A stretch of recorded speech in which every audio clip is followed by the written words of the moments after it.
আমি গাড়ি থেকে নেমে গিয়ে চা খাবো? যা কাউকে দিয়ে পাঠিয়ে দে। কানা বেগুন আবার বেগুনের মতো চড়বড় করে। শালা, চোখটা চলে যাওয়ার পর থেকে এদের কাছে আমি হাওয়াই চটি হয়ে গেছি। কাউকে বুঝতে দিলে হবে না যে আমি অন্ধ। ও ফুটকই, 5টা চা সঙ্গে বিস্কুট। বাইরে সাদা গাড়িতে একটা কানা বেগুন বসে আছে, ওকে চা আর বিস্কুট দিয়ে তো। সরি দে রাখ দে, সরি রাখ দে। শুধু চাটা দিয়ে।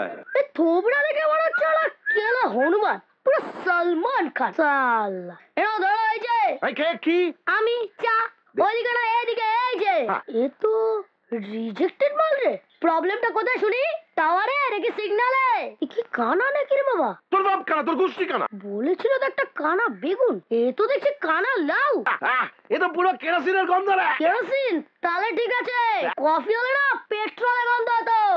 না, আমি ওদের সামনে যাব না, ব্যাস। বাবা যার তার সাথে আমার বিয়ে ঠিক করবে আর আমায় তাকেই বিয়ে করতে হবে। তার সঙ্গে নয় রে বাবা। আচ্ছা ঠিক আছে, 2 লাইনে ছেলেটার বাইরেটা বলে দিই। বিদেশে ম্যানেজমেন্ট পড়েছে, খান 10 বিজনেস আছে, বাপ মরলে সবর হলো। আমি আবিরকে ভালোবাসি বাবা।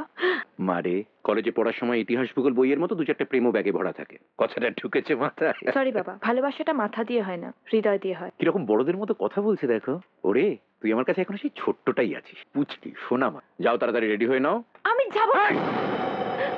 সারা বাড়ি ভেঙে ফেললে ওই ভাঙা বাড়িতে প্যান্ডেল কাটিয়ে ওই ছেলের সঙ্গে আমি তোমার বিয়ে দেবো। যাও রেডি হয়ে নাও, যাও।